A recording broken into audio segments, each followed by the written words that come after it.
February 22nd, 1946. Jimmy Hollis and Mary Jean Larry had been on a double date with Jimmy's brother and his date. After dropping the other couple off in town, The Phantom Killer story began in the early 1940s in Texarkana. Jimmy and Mary Jean headed toward Mary Jean's house, but decided to turn onto a secluded area off Richmond Road and park for a while. They'd only been there for about 15 minutes when they were confronted. This mysterious criminal first appeared in the spring of 1946. Jim Presley is an author and historian and has studied the case of the Phantom Killer for years. Nobody knew who he was or where he came from. The killer's attacks shocked the peaceful town and spread fear among its people. The first attack happened on a quiet night when a young couple was driving outside the city. Suddenly, a masked man stopped their car and attacked them. The victims survived, but were badly injured. This brutal act was just the beginning. Over the next few weeks, more attacks happened with a similar pattern. The killer seemed to target couples, especially those parked in secluded areas. People were terrified to go out at night, and the local police were under great pressure. The Phantom Killer moved quickly, striking without warning, and then disappearing into the darkness. No one knew if he was a local or a stranger passing through. This strange and violent start created a lasting legend, even after 75 years. The story of the Phantom Killer's beginning still haunts Texarkana. The first attacks by the Phantom Killer shocked the people of Texarkana deeply. After the initial assault on the young couple, the killer struck again within days. His method was always the same. He targeted couples parked in quiet, out of the way places, often late at night.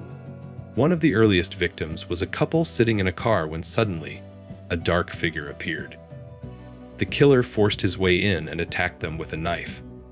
In some cases, the victims were left badly wounded but alive, while others tragically did not survive. The randomness and brutality of these attacks terrified the community.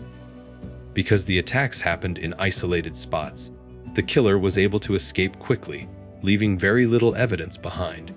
People began to fear dating or going out after dark, especially in cars. The killer's ability to strike suddenly and vanish made the police's job very difficult. Texarkana's residents lived in constant fear, unsure if the Phantom Killer would be their next target. These first attacks set a dark tone for the mysterious crime spree that would grip the town for months. The fear and confusion grew as the killer remained free, continuing to haunt the streets and the minds of the people. Police hunt. After the first attacks, the Texarkana police launched a massive hunt to catch the Phantom Killer. The pressure was intense because the killer seemed to strike without any clear pattern. Police worked day and night, interviewing witnesses and searching crime scenes for clues. Officers set up roadblocks and increased patrols, hoping to catch the attacker in action. They urged people to stay indoors at night and report any suspicious activity immediately. Despite their efforts, the killer always managed to slip away. The police also worked with the FBI to analyze evidence and look for patterns. They created sketches based on eyewitness descriptions, but none led to a solid suspect. The killer's ability to disappear without leaving much evidence made the investigation frustrating and slow. Texarkana became tense and restless as rumors spread, and everyone wondered when and where the killer would strike next. The police hunt was one of the largest in the area's history, but even with all their resources, the Phantom Killer remained a ghost, free to terrorize the city and its people. The fear of the unknown continued to grow as the search went on with no clear end in sight. Eyewitness tales. Several eyewitnesses came forward during the Phantom Killer's terror, giving important but sometimes conflicting accounts. One of the most chilling stories was from a young woman who survived an attack late at night. She described the killer as wearing a mask, which made him look like a ghost or a shadow in the dark. Other witnesses said they saw a mysterious car driving slowly through quiet neighborhoods just before attacks happened. Some described the car as old and dark-colored, but details were never very clear. People also reported hearing strange noises or seeing a figure lurking near parks and back roads. Despite these reports, the killer was very careful. He avoided leaving clear evidence, and many eyewitnesses were too scared to give full details.